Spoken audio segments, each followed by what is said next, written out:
পোড়া তেল বানাইলো মোরে আলুর চপ। আলু দিয়ে আর তেল মেখুনি, লোকের মুখে ওঠার আগে হড়কে যাবে। এক্সকিউজ মি, আলু সেই দিনকেই মরে গেছিল যেদিনকে আলু ফুটন্ত জলে সেদ্ধ হয়ে মশলা মেখে গায়ে বেসন চড়িয়ে পোড়া তেলে ঝাঁপ দিয়েছিল। আমি এখন আলুর চপ বেস্ট সেলিং, তেলে ভাজা, সো রেসপেক্ট দ্যাট। মেয়ের অহংকার দেখেছো? আলু ছিল যখন তখন গায়ের পোকা নড়ে উঠেছিল, চপ হয়ে কত রঙ্গ দেখবো। পেঁয়াজি দিয়ে কি দরকার, সবাই একদিন বিক্রি হয়ে যাবে, তুমিও বিক্রি হয়ে যাবে, আমিও বিক্রি হয়ে যাবো। বাবা বেগুনি, তুই আবার এত ভদ্র হলি কবে থেকে? সেদিন থেকে তোমার এই অভদ্রতামিগুলো দেখেছি, সেদিন থেকে।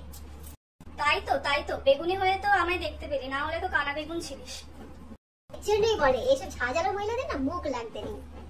ওহো, তখন থেকেই সেই ক্যাচর ক্যাচর ক্যাচর ক্যাচর ক্যাচর ক্যাচর করেই যাচ্ছে। বেগুনি বলতো, নাচছি আমি পুরো তেলে চপচাপে। হ্যাঁ ম্যাম, হ্যাঁ ম্যাম, খুব ভালো লাগছে আপনাকে। সোনা মেয়ে তুই আমার, ভগবান তোকে ঘন্টার পর ঘন্টা মুচমুচে রাখুক। কি ঢং। এই ফুলুরি কই রে? এই ফুলু, এই ফুলুরি রে। আমার তো দেখুনি গো, দেখুনি আমি ঠান্ডা হয়ে গেছি গো, আমায় কেউ নিচ্ছে নি। এ আরেক শুকনো মাল। আমায় কেউ ঠোঙায় তুলবে নি গো, আমায় গরম করার ব্যবস্থা করো। মা কাঁদে না, আসো আসো আসো। ম্যাম, এই তো নিয়েছে ঠোঙায় তুলে। এইবার চপ শিল্পের ব্র্যান্ড অ্যাম্বাসাডার আমি।